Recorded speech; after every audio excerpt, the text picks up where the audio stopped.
설교를 3년째 했는데요. 최영만 목사님은 마스크를 벗고 하신다 그래가지고 저도 3년 만에 지금 마스크를 처음 벗고 이제 설교하겠습니다. 기도드리겠습니다. 하나님 아버지, 주님의 크신 은혜로 우리를 구원하여 주시고 구원의 즐거움으로 주일을 맞이하며 아침부터 이 오후 시간까지 주님을 예배할 수 있는 믿음 주신 것 감사합니다. 이 오후 시간 베드로 후서의 말씀을 가지고 우리에게 주신 이 믿음이 어떠한 믿음인지 살피고 묵상하고 또 그대로 실천하여서 하나님이 보시기에 아름다운 성도 교회 되게 하여 주시옵소서. 예수님의 이름으로 기도하옵나이다. 아멘. 저는 믿음의 집안에서 믿음을 갖게 된 건 너무나 행복한 사람입니다. 장로교 합동측 보수적인 교단에서 자라나서 또 합동측 장로교 목사가 된 것도 너무 행복하고 너무 좋습니다. 주께서 주신 믿음, 이 믿음을 알고 나니까 야, 너무 좋은 것이구나 하는 것을 알게 되고 경험하게 되고 또 이런 믿음을 이렇게 전파할 수 있는 그런 자리에 선다는 거 너무나 행복하고 좋습니다. 안 좋아 보이시는가요? 봐요. 네.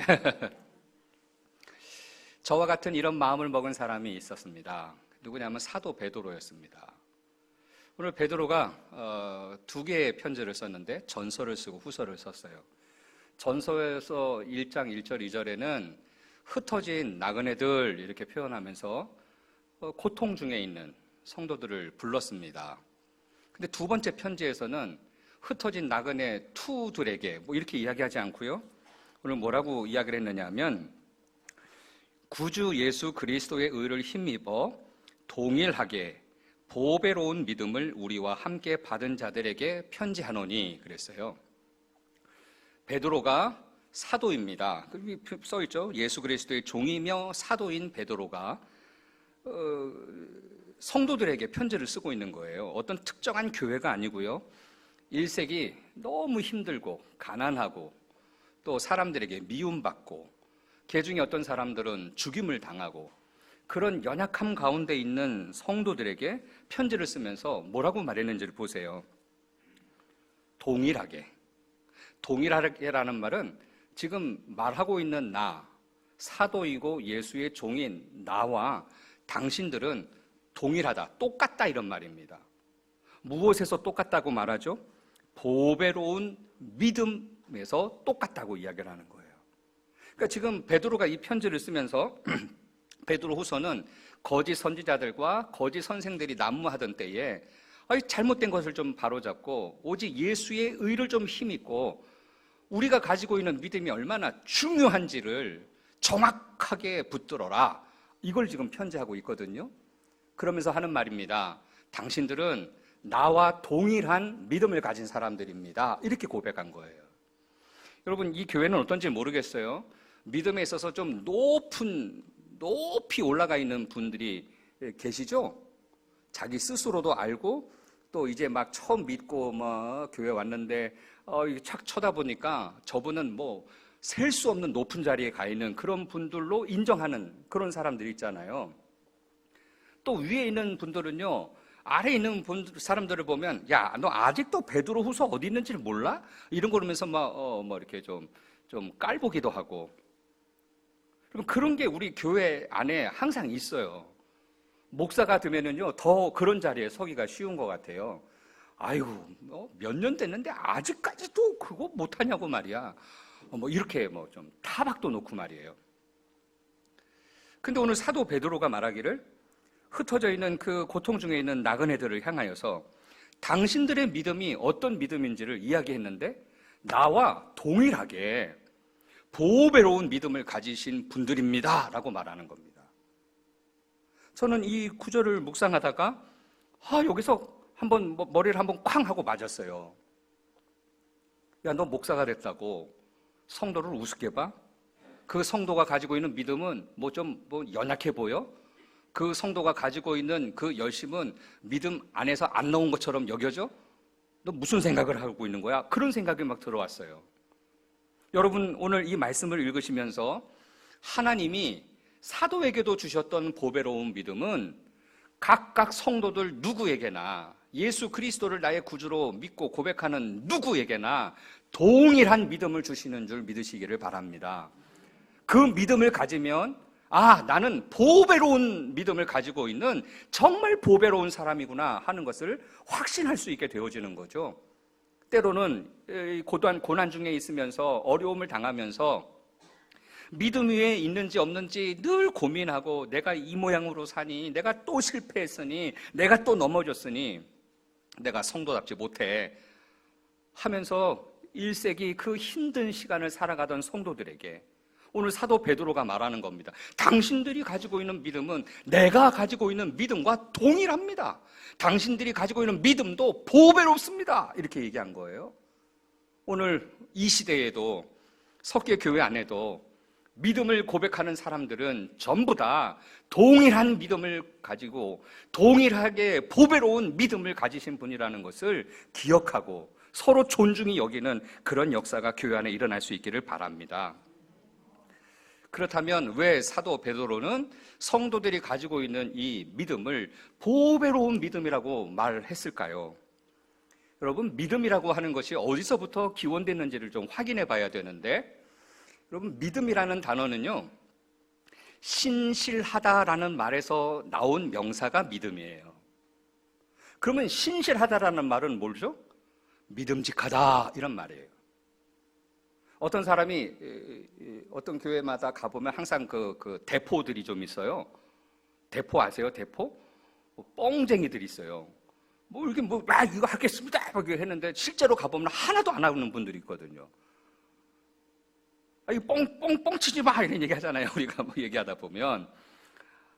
이게 지금 이 신실하다라는 말이 갖고 있는 의미는 뭐냐 하면요, 말 한마디를 하면 그 말에 책임을 지고 죽더라도 그것을 붙잡고 그것을 준행하는 것을 신실이라는 말을 써요.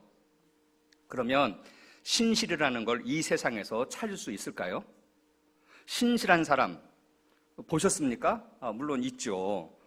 근데 그분들은 좀 상황이 좋을 때는 신실한데 상황이 조금만 바뀌면 불신실한 사람으로 확 바뀌어버려요. 사람은 그렇게 변하기 때문에 자기를 신실하다라고 말할 수 있는 사람은 결코 존재하지 않아요.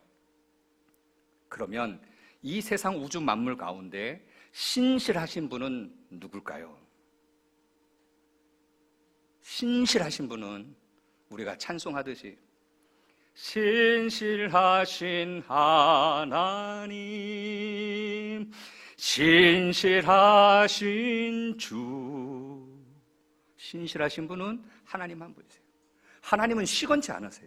회전하는 그림자도 없으세요. 그분은 말씀하시면 그대로 다 되어지는, 그리고 자기가 약속하신 것은 반드시 이루셔서 그분이 신실하시다는 사실을 모든 세상 만물에 알려주시는 분이 하나님이세요. 그러면 신실하다라는 말은 하나님에게만 사용할 수 있는 단어인데 그 하나님이 가지신 속성, 성품이 신실하시기 때문에 거짓을 말할 수 없으시기 때문에 그분의 삶을 바라볼 때 모든 사람들이, 세상 모든 만물이 하나님은 신실하시다라고 선언하게 되어지는 거예요. 그러면 믿음이라는 단어는 어디서 나왔어요? 신실하다라는 말에서 나왔어요. 그러면 우리에게 주어진 믿음이 왜 보배로울까요? 신실하신 하나님, 믿음이라고 하는 것을 말할 때 오직 하나님 한 분에게만 믿을 수 있어 할 수 있는 분인데 그분이 가지신 그 신실하심을 예수 그리스도의 의를 힘입어서 성도들에게, 각 성도들에게 그 하나님의 신실하심을 나누어 주신 거예요. 그게 믿음이에요. 그러니까 믿음의 기원은 어느 날 기도원에 가서 몇 날 금식하였더니 믿음이 생기는 거, 이런 거 믿음이 아니에요. 그렇게 생긴 믿음은 언젠가는 꼭 무너지더라고요. 믿음이 어디서부터 나와야 되느냐 하면 신실함에서부터 파생되어져서 하나님의 신실하심을 닮아서 나도 신실하게 살게 되어질 때 그 사람을 믿는 사람이라고 이야기하고 성도라고 이야기하는 겁니다. 그런 의미에서 지금 사도 베드로가 성도들을 향하여 뭐라고 말했어요? 보배로운 믿음을 가지신 분들이라고. 하나님 한 분밖에는 믿을 사람이 없는데 성도들에게 그 믿음을 나눠주셔서 하나님이 가지신 그 성품을 성도들이 가지고 있기 때문에 성도들이 믿을 만한 존재가 된 거예요. 최영환 목사님 어떤지는 모르지만 저는요, 우리 교회 성도들을 믿어요. 성도들은 믿어요. 근데 성도들을 믿으면 안 되고 성도들 안에 있는 믿음을 믿어야 되는데 성도들을 믿다가 어떻게 될까요? 믿는 도끼에 발등을 콱콱 찍혀요. 우리는 성도면은 다 신실한 성도인 줄 아는데, 보배로운 믿음을 가지고 있는 사람인 줄 아는데, 그래서 잘 믿어주고 끝까지 믿어주는데 발등 찍어요. 왜 찍히느냐 하면 그분은 보배로운 믿음을 제대로 가지고 있지 않았기 때문이에요. 하나님에게서부터 받은 믿음이 아니라 내가 누군가로부터 받은 믿음. 어떤 사람이 전도해서 이렇게 하면 믿음이 생겨, 이렇게 하면 뭐가 생겨, 그러면서 살아갔던 삶의 어떤 습관들이나 어떤 행동들, 이런 것 가지고 자기는 믿음이 있는 건 줄 착각하는 거예요. 여러분, 보배로운 믿음은 오직 하나님에게서부터 받아야 그것이 보배로운 믿음이라는 사실을 오늘 말씀을 통해서 확인하시기 바랍니다. 그러면 하나님이 우리들에게, 약한 우리들에게, 상황에 따라서 너무 변하기가 쉬운 우리들에게 하나님이 믿음을, 보배로운 믿음을 주시는 이유가 뭘까요? 믿음으로 살게 하시는 이유가 무엇이겠습니까? 오늘 말씀 3절에 보니까요, 그의 신기한 능력으로 생명과 경건에 속한 모든 것을 우리에게 주셨으니 이는 자기의 영광과 덕으로서 우리를 부르신 이를 알므로 말미암음이라. 여러분, 보배로운 믿음으로 살면 일어나는 일이 뭐냐면 하나님, 나를 부르신 하나님을 알게 되어진다고 이야기를 해놨어요. 믿음의 조상은 아브라함이에요. 전 중고등학교 때 교회에서 레크레이션 시간에 이렇게 하라고 그랬어요. 믿음의 조상 아브라함은 7명의 아들이 있었는데요, 그 중에 하나 키가 크고요, 나머지는 작대요. 도대체 몇 센치가 키가 큰 거고 작은 건지 잘 모르겠습니다만, 믿음의 조상 아브라함은 어렸을 때부터 계속 들었어요. 목사가 되기 위해서 신학 공부하고 성경을 읽고 묵상하면서요, 아브라함의 삶을 이렇게 봤어요. 갈대아 우르에 잘 살고 있는 아브라함에게 하나님이 찾아오셨어요. 아브라함아, 내가 너에게 보여줄 땅으로 가라. 예. 아브라함이 순종해서 가요. 하란을 거쳐서 가나안 땅으로 가요. 근데 가나안 땅에 도착하면 거기에 하나님이 예비해 놓으신 커다란 성에 네가 이제부터 이 성의 왕이다 하고 막 성을 주실 줄 알았는데, 갔더니 텐트 하나 칠 만한 곳을 제대로 찾지 못해가지고 상수리 나무에 그 밑에다가 텐트를 쳤어요. 근데 텐트를 쳤더니 그곳에 기근이 있었어요. 그리고 그 주변에 있는 이 못된 사람들이 자꾸 이거 어디서 굴러먹다 온 뻐다구가 들어왔느냐고 밀어내는 거예요. 그래서 아브라함이 점점 남방이라는 성경의 단어는 네게부, 사막이거든요. 사막으로 쫓겨내려가는 거예요. 제가 이러려고 지금 갈대아우르 그 번창하고 화려한 곳을 떠나 이곳에 왔는 줄 아십니까? 불평할 수 있는데 아브라함은 한마디 불평하지 않았어요. 창세기 22장에 가보면 아브라함이, 하나님이 네 아들을 번제로 드려라, 그런데도 순종하는 거예요. 여러분, 이게 아브라함의 믿음이잖아요. 그러니까 믿음의 조상이 돼요. 야, 나는 못할 것 같은데, 나 아들 바치라 그러면, 저는 아들이 하나밖에 없거든요. 근데 그 아들 바치라 그러면 전 못하겠어요. 제가 그 아이가 태어나면서부터 매년 창세기를 묵상할 때마다 하나님, 얘는 안 돼요. 얘 너무 이쁜 애라서 저 못해요. 절대 저보고는 아들 바치라고 하지 마세요. 막 이렇게 했어요. 그러니까 나보다 믿음이 참 좋아서 아브라함은 믿음의 조상이 됐구나. 기근이 왔는데도 불평하지 아니하고 하나님의 약속을 의지하고 그렇게 갔구나. 100세가 되어 이제 어떻게 내가 아들을 낳겠느냐 그랬는데, 아이고, 아들을 낳으리라는 믿음을 혹시 가졌는가? 그러니 나보다 낫구나. 그러니까 믿음의 조상이구나. 저는 그렇게 생각했거든요. 근데 아브라함이 믿음의 조상이 된 이유는 여기 있어요. 아브라함 시대에는 너무나도 세상이 혼탁한 세상이었거든요. 그게 11장에 나오는 바벨탑 이야기예요. 뿔뿔이 하나님의 흩으심을 따라서 흩어져 버렸어요. 그런데 아브라함이 거기서 이제 나오는 거예요. 12장부터요. 세상 그 누구도 하나님의 음성을 들은 자가 없어요. 하나님을 본 사람도 없었어요. 근데 아브라함은요, 그 세상에서 하나님의 음성을 들었고 하나님을 친히 보았고 문제가 생길 때마다 하나님이 아브라함에게 찾아오셔서 하나님의 뜻을 다 드러내 주셨어요. 다 알려주셨어요. 소돔과 고모라가 멸망당할 그 위기 가운데서도 내가 어떻게 아브라함에게 숨기겠느냐고. 하나님은 얼마든지 숨기시려면 숨기시죠. 그런데 하나님은 아브라함에게는 하나도 안 숨기시는 거예요. 그래서 아브라함은 하나님이 무엇을 원하시는지, 하나님이 무엇을 기뻐하시는지, 하나님이 내가 지금 무엇 하기를 원하시는지 선명하게 알았다는 거예요. 여기에 들어가니까 믿음의 조상은, 믿음이라고 하는 것은 어떤 신기한 능력, 3절에도 보니까 그의 신기한 능력이 뭡니까?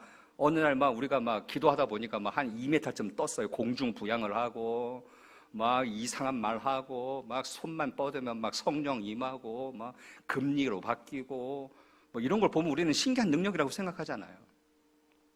병자가 일어나고 귀신이 떠나가고.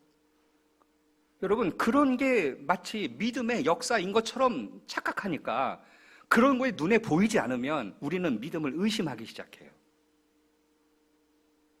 근데 보배로운 믿음을 가진 1세기 성도들은요, 베드로가 말하기를 당신들이 그 보배로운 믿음을 하나님이 주셨는데 그 이유가 뭐냐 하면 하나님께서 자신을 당신들에게 알려주시기 위해서 보배로운 믿음을 당신들에게 주셨다고 이야기하고 있는 거예요. 그러니까 믿음이 있으면요, 보배로운 믿음이 있으면 하나님을 알게 돼요. 하나님을 많이 아는 분들이 믿음이 좋은 분이고요, 하나님을 조금 아는 분들은 믿음이 조금 약한 분들이라고 말할 수 있는 거예요. 목회를 하다 보니까요, 가끔 이런 질문을 받아요. 우리 교회도 어떤 분이 있었는데 믿음이 참 좋기로 소문나신 분이래요. 제가 오기 전이었어요. 기도하면 그냥 성도들이 다 은혜를 받고 또 기도도 오래도 하고 성경은 얼마나 잘하는지 모르는 지식이 없으셨대요. 게다가 사업도 잘 돼가지고 돈 잘 벌어서 교회가 무슨 일 한다 그러면 제일 먼저 제일 많이 헌금도 하고 그러는 분이었대요. 근데 그러던 분이 어느 날 갑자기 교회를 안 나오더래요.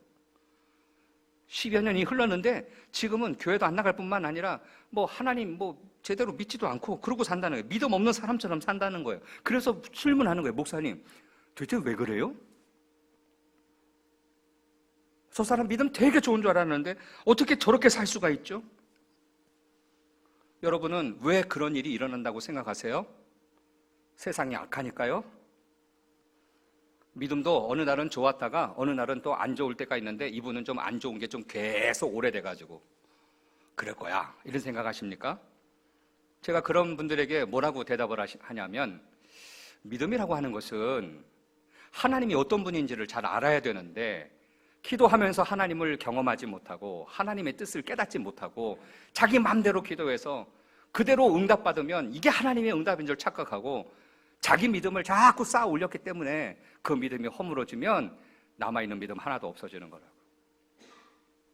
왜 마지막 날 세운 공력 따라서 영영상벌 받을 텐데 그 불로서 그 모든 걸 불태웠을 때 남아있는 것만 가지고 갈 수 있게 하느냐고. 그런 이야기가 왜 나왔겠냐고.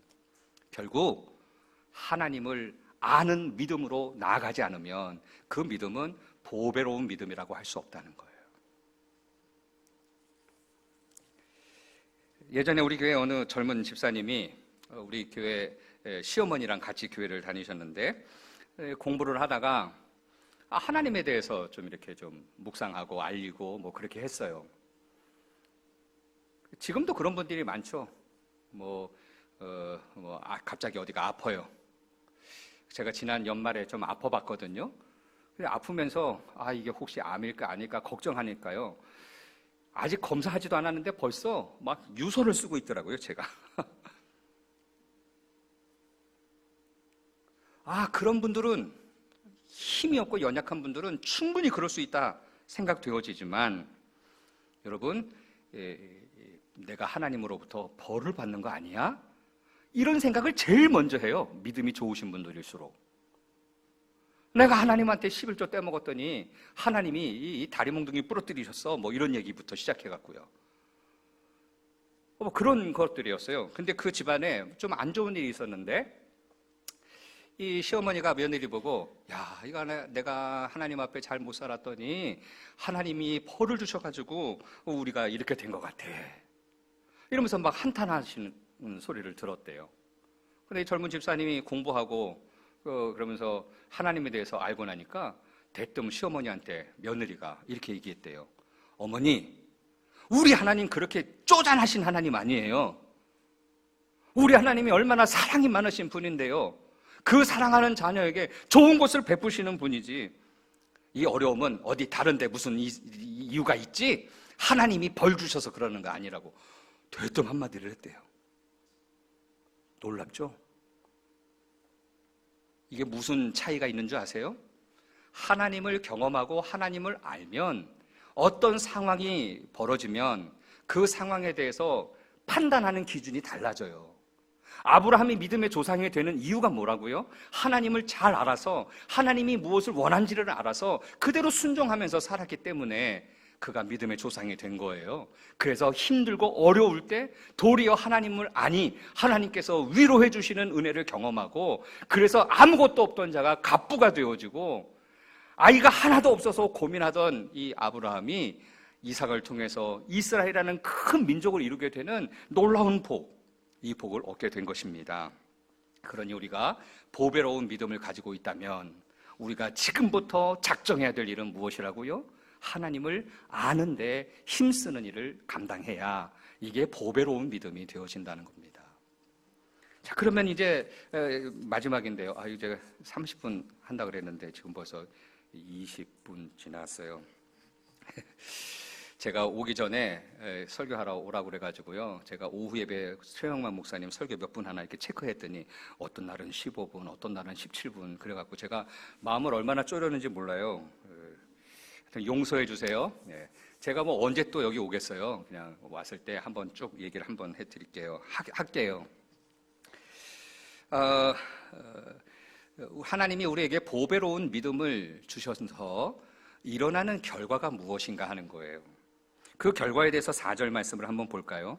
이로써라는 말은요, 보배로운 믿음을 주시고 하나님을 알게 되게 하여서 그것으로서 그 보배롭고 지극히 큰 약속을 우리에게 주사 이 약속으로 말미암아 너희가 정욕 때문에 세상에서 썩어질 것을 피하여 신성한 성품에 참여하는 자가 되게 하려 하셨느니라. 첫 번째, 왜 성도가 가지고 있는 보배로운 믿음이 보배롭냐 하는 것을 말씀드릴 때 하나님만 가지시는 신실하시다는 그 성품을 하나님이 우리에게 나눠주셔서 우리도 하나님의 신실하심을 갖고 있는 게 믿음이라고 이야기 드렸죠. 그러니까 이제 하늘에 계신 하나님이 가지신 그 많은 성품들 가운데 믿음이라고 하는, 신실함이라고 하는 이 작은 조각 하나를 우리 마음에, 우리 심령에 심어주신 거예요. 그래서 우리가 보배로운 믿음을 가졌어요. 근데 그 보배로운 믿음을 가지고 이 땅을 살아가면 마침내 하나님의 신의 거룩한 성품, 신의 신성한 성품에 참여한다. 참여가 뭐예요? 거기에 가는 거예요. 하나님이 계시는 그 성품에 우리가 들어가요. 이거를 뭐라고 생각해야 되냐면 구원이라는 거예요. 구원. 여러분, 구원이 뭡니까? 구원은 우리가 이 땅에 믿음으로 살다가 우리 인생이 끝나면 하나님이 우리를 영혼을 받으시고 우리의 몸을 거룩하게 받으셔서 하나님의 영원한 나라에 들어가게 하시는 일이 구원이에요. 사도 바울은 믿음의 결국이 뭐냐니까 영혼의 구원이라고 써놨어요. 믿음의 결국은 영혼의 구원. 그러면 우리가 구원받는 걸 지금 사도 베드로는 뭐라고 말했다고요? 신의 신성한 성품에 참여하는 자가 되게 하겠다. 우리가 천국에 들어가게 된다는 이야기예요. 천국에 우리가 왜 어떻게 들어가죠? 무엇 때문에 들어가죠? 열심히 새벽기도 했으니까 천국 갑니까? 전도를 열심히 해가지고 옛날 우리 어렸을 때 보면 천국 가면 기차놀이 한다 그랬어요. 내가 전도한 사람이 내 뒤에 붙고 또 전도한 사람 붙고 해갖고 기차놀이 해갖고 천국 가면 누구 줄이 제일 기냐 그거 가지고 하나님이 상 주신다고. 그래서 얼마나 열심히 전도했는지 몰라요. 그런데 전도해도 내 뒤에는 아무도 없을 것 같아요. 천국 가보면. 그런 그 괴로움들이 좀 있었어요. 여러분, 우리가 천국 들어간다는 것은 무엇을 말하느냐 하면 하나님이 가지고 계시는 성품을 우리에게 나눠주셨기 때문에 그 성품이 하나님 나라에 합당하니까 그 성품을 가진 자를 불러가시는 거예요. 그래서 믿음으로 구원받는 거예요. 근데 믿음으로 살았는데 보배로운 믿음인 하나님의 성품이 우리 가운데 없으면 천국 갈 수가 없어요. 혹여 하나님이 그럼에도 불구하고 긍휼히 여기셔서 내게는 하나님의 성품이 조금도 없는데 천국으로 나를 데리고 가셨으면 그 천국은 하나도 행복하지 않을 거예요. 왠 줄 아세요? 하나님과 같은 게 하나도 없기 때문이에요. 천국에 들어간다는 것은 하나님의 성품, 나누어 주신 성품 가진 사람들이 하나님의 성품 안에 들어가서 그 하나님의 거룩하고 영광스러우신 그 충만함 가운데 내가 들어가는 거예요. 그게 구원받는 거예요. 그러면 이제 문제가 하나 더 생겨요. 우리가 신성한 성품에 참여하기 위해서 우리에게 보배로운 믿음을 가지고 있으면 이 믿음을 가지고 그냥 그것만 가지고 있으면 죽을 때 그것만 가지고 있으면 천국 가겠는가 하는 거예요. 물론 갈 수 있을 것 같아요. 왜냐하면 그 믿음만 보시고 우리를 천국으로 인도하시는 분이 하나님이시니까요. 그러니까 여러분 그 보배로운 믿음을 가지고 계신다면 아무것도 안 해도 돼요. 아무것도 안 해도 돼요. 예배? 안 해도 돼요. 믿음이 있는데요. 좀 이상하죠? 믿음이 있으니까 기도도 안 하셔도 돼요. 제가 학교 다닐 때요, 기도를 잘 안 했어요. 기도를 왜 안 하냐고 나한테 막 뭐라 그랬어요. 제가 그래서 그 선생님 보고 그랬어요. 선생님, 저는요 하나님 아들이에요. 아버지가 아들이 원하는 거 필요한 거 다 일일이 다 알고 미리미리 다 채워주시지 뭐 아버지한테 꼭 얘기를 해야 돼요? 그런 담대함을 가지고 기도를 안 했어요. 근데 어느 날 보니까요 기도를 해야 되겠더라고요. 왜 기도해야 되는 줄 알게 됐느냐 하면 나는 양자인데 하나님의 진짜 친아들이신 예수님은 성경 보니까 맨날 기도하셨어요. 이거 하나님의 아들도 기도해야 되는구나. 그래서 그때부터 기도하는 일은 아들이 아버지에게 늘 즐거이 시시콜콜 외치고 전하고 알리는 일이구나. 그걸 알아서 기도해야 된다는 걸 알게 됐어요. 근데 기도를 안 했다고 해서 하나님이 야, 너 필요 없어. 천국에 너 필요 없어. 하고 버리지 않으실 거예요. 왜냐하면 하나님이 성품, 보배로운 믿음을 우리에게 주셨기 때문에 그 믿음으로 우리가 천국 갈 거예요. 그래서 이런 그 가르침을 우리 교회에서도 이렇게 가르쳤어요. 그랬더니 이거는 정말 새로운 교훈인 거예요. 어떤 분들이 열심히 일하던 분들이 뭐 좀 하자 그러는데 안 와요, 교회를. 그래서 왜 안 와요? 그랬더니 목사님 뭐 아무것도 안 해도 천국 간다면서요? 나는 천국 가니까 안 할 거예요. 야, 이 가르침이 이거 좀 잘못됐구나. 오늘 사도 베드로가 당신들은 보배로운 믿음을 가졌습니다. 믿음으로 살면 하나님을 더 잘 알게 되고 하나님을 더 잘 알게 되어지면 당신들 안에 하나님의 성품이 점점 차올라서 당신들이 죽어 이 땅을 떠날 때에는 반드시 하나님의 영광에 참여하는 은혜를 주실 겁니다. 이런 확신을 이야기했어요. 근데 천국에 들어가 신성한 성품에 참여할 때까지 무엇이 필요하냐 그러니까 오늘 3절에도 뭐라고 썼느냐면 그의 신기한 능력으로 생명과 경건에 속한 모든 것을 우리에게 주셨대요. 4절에 보니까 너희가 정욕 때문에 세상에서 썩어질 것들을 피해야 된대요. 결국 이 말은 뭐냐 하면 보배로운 믿음을 가지고 있으니까 더럽고 추하고 악한 것이 보여요. 그러니까 그런 것들과 친하게 지낼 수가 없어요.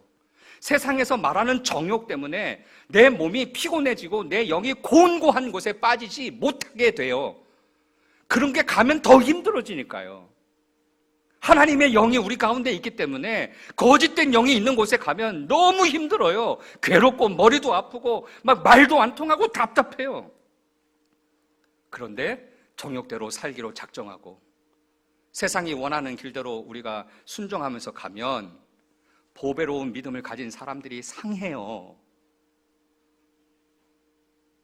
그래서 우리가 신성한 성품에 참여할 때까지 정욕을 피하는 삶, 세상이 원하는 대로 살지 않는 삶, 하나님이 나를 부르신 그 부르심에 합당한 삶, 그 삶을 한마디로 말하면 생명과 경건에 속한 삶을 사는 거예요. 생명에 속한다는 것은 내가 생명을 가지고 살아있는 것뿐만 아니라 나의 생명을 나누어 주어서 다른 사람도 살게 하는 거예요. 예수님이 이 땅에 오셔서 하신 일이 생명을 살리는 일이었거든요. 바리새인들은 뭐 그런 일을 하느냐고, 안식일에 가만히 그냥 기도나 하시라고. 그런데 예수님은 뭐라고 말해요? 안식일에 생명을 살리는 것과 죽이는 것, 어느 게 옳으냐고. 우리가 보배로운 믿음을 가지고 이 땅을 살면서 경건하게 사는 게 중요합니까? 불경건하게, 경건이라는 말은 하나님을 하나님답게 높이며 살아가는 삶을 경건이라고 해요. 거룩하게 살아가는 게 경건이에요. 근데 그런 삶을 원하실까요? 불경건한 삶을 원하실까요? 결국 보배로운 믿음을 가진 성도들이라면 주님 나라 들어가는 날까지 최선을 다해서 생명과 경건에 속한 것, 이 세상의 정욕을 피하여 살아가는 삶을 훈련하여 하나님이 기뻐하시는 삶을 살게 되는 것입니다. 영국에서 사역하던 라이트라고 하는 목사님이 계십니다. 1850년대니까요. 이분이 1830년부터 목사로서 사역했어요. 어렸을 때, 태어날 때부터 폐가 좋지 않아가지고요. 되게 힘들었대요. 근데 힘들게 공부해가지고 목사가 되었고, 그리고 한 교회에서 20년을 섬겼어요. 아픈 가운데서 힘들어서 주님의 일을 섬겼어요.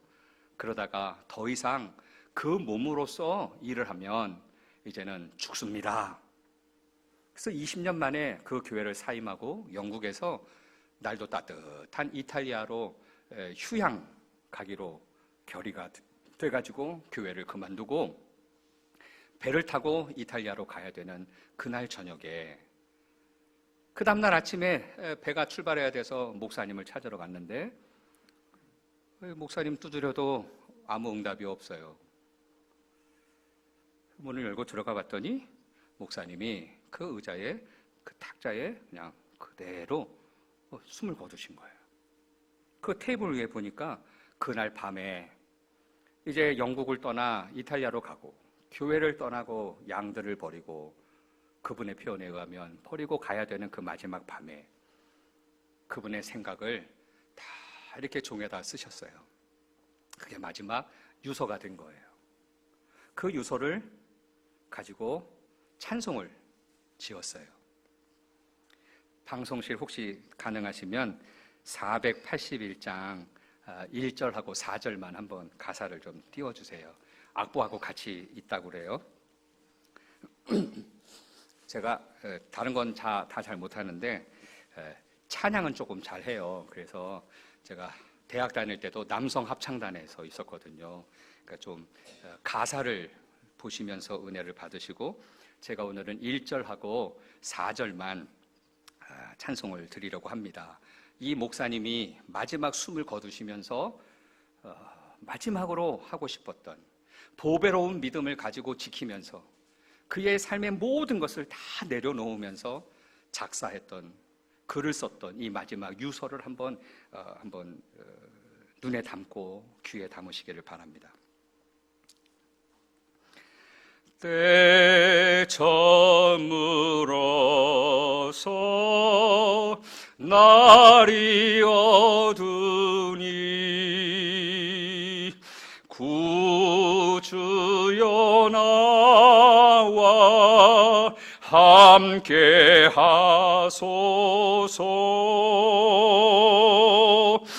내 친구 나를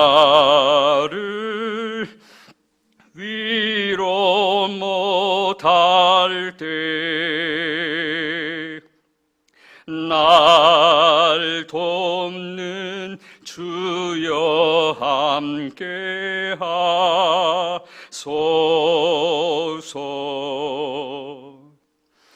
이 육신 쇠에 눈을 감을 때 십자가 밝히 보여주소서.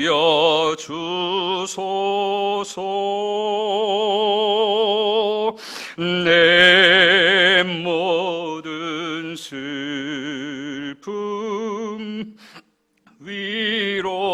위로하시고 생명의 주여 함께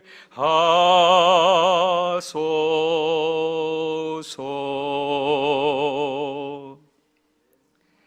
이 라이트 목사님이 그의 평생 다 끝나고 육신이 쇠에 눈을 감을 때 내 모든 슬픔을 위로하시고 생명의 주여 함께 달라는 이 고백이 신성한 성품에 참여하게 되어지는 그 영광을 그대로 표현하고 있지 않아요? 저와 여러분이 어디 있든지 보배로운 믿음을 가지고 맡겨진 일 성실하게 감당해서 마지막 날 영원한 천국에 들어가는 귀한 복을 다 받아 누리는 복된 성도님들 다 되시기를 바랍니다. 기도